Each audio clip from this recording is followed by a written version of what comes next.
An actor has to burn inside with outer ease. Michael Chekhov. This quote by this wonderful practitioner inspires a whole conversation about the internal and external aspects of performance. Now, in life, let's explore the internal and the external when it comes to our natural behavior, everyday behavior.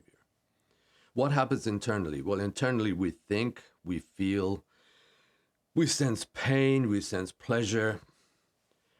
Externally, we move and we speak and we have a particular rhythm.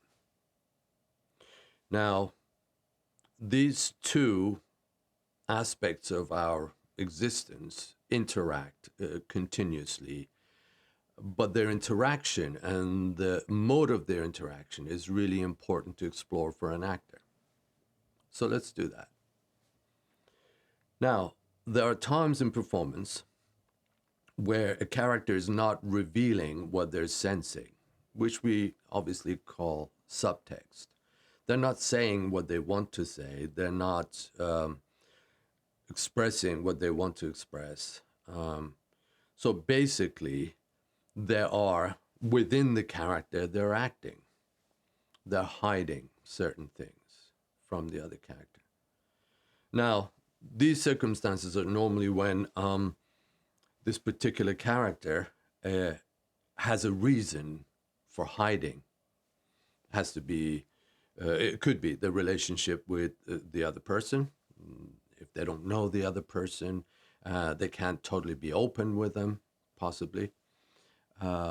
It could be they have other agendas.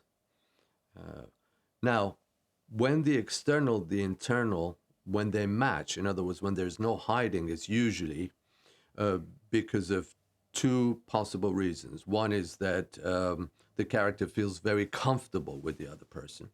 They're their closest friend. So they don't need to hide anything from that person. Or the character has just gone through some very extreme situation, be it extreme pain or extreme joy, where they can't help but reveal everything that they're feeling. They burst into tears because they're feeling sad, so suddenly everything's revealed. Now, human nature normally tells us that there's a level of suppression that happens quite often when it comes to revealing what's happening to us internally. So there are very rare occasions where we're completely open. So this is something that we have to take into account when obviously we're working in the theater or in a film or television, and we are trying to take the audience through the character's experience. Now, there are two other factors to consider as well, and that is that the internal rhythm, the external rhythm could also vary.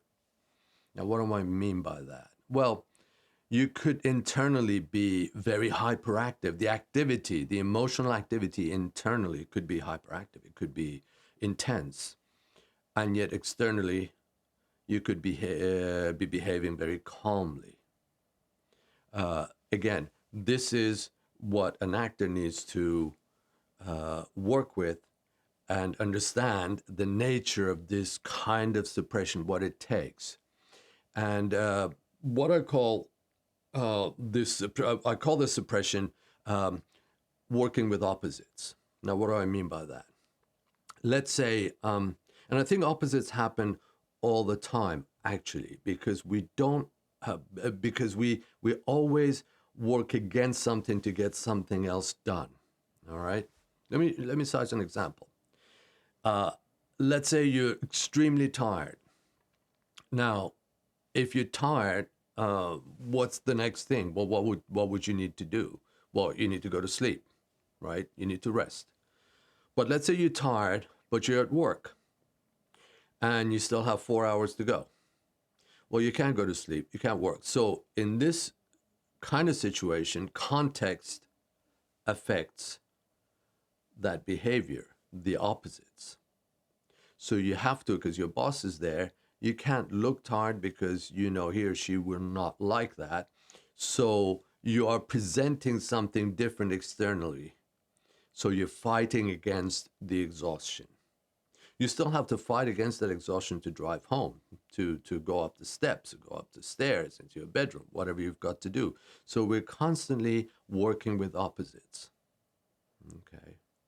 Uh, Quite often when people are upset, they don't always burst into tears. They're trying to hide, perhaps, that, or trying to press down against it so that they can get through a conversation, so they can tell, even if it's their friend, what they've been through. In order to actually be able to speak, they can't be crying. Therefore, they're playing opposites. They're pressing against something.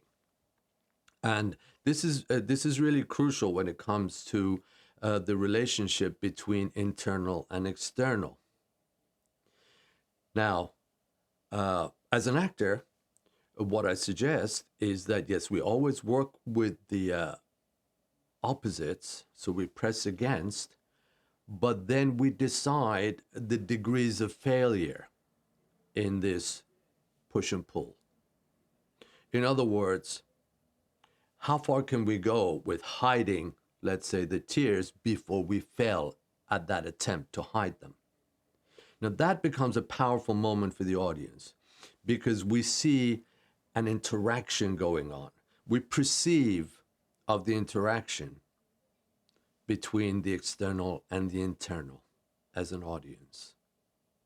We are familiar with nuances of human behavior. When we look at somebody, we know that they're nervous even though they're not behaving nervously.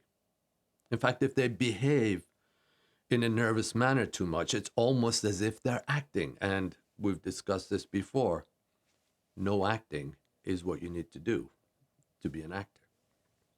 You need to understand how that works. And the way it works is that you don't immediately present what the character is feeling or thinking. You play with these factors of internal and external to create, as it were, almost a dialogue with yourself and the world.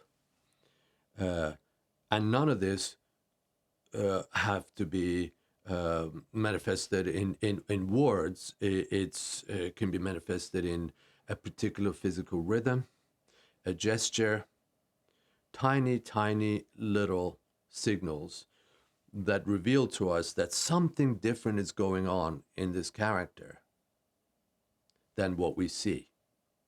That always engages the audience. Because as audience members, we are not interested in being told what to think or what to feel. What we're interested in is sharing something with another human being. And so, as an actor, if you can create a real human being that behaves like a real human being, that has a struggle internally and externally, whose agenda is to basically just communicate through that moment, whose agenda is not to perform, in other words, to tell the audience what's happening, then something special happens. Something very magical happens. If what I've been saying resonates with you, please subscribe to my YouTube channel or check my website and set up a free consultation session. And there'll be more where this came from. Thank you.